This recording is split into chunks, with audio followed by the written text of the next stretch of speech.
ছেলেটা কি নোংরা রে, দেখ কিভাবে কাজ করতেছে। আচ্ছা ভাই কাদা মাখানো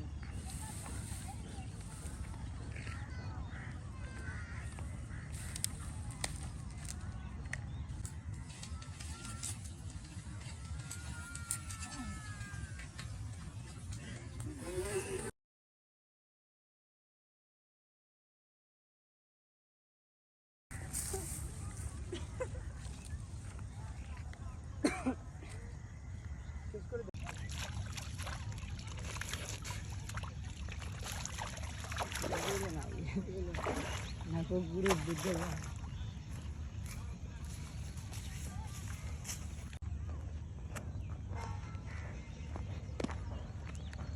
ওয়েট ওয়েট ওয়েট, দোস্ত তুই সকালে ওই জায়গায় আসিল না? হ্যাঁ ছিলাম।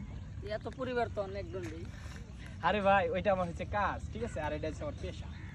কারণ ওইটা দিয়ে কখনো অসম্মানী করা যাবে না, কারণ ওইটা দিয়ে অসম্মানী করি তাহলে আজকে এই ড্রেসে চলতে পারবো। থাকি দোস্ত, আসি।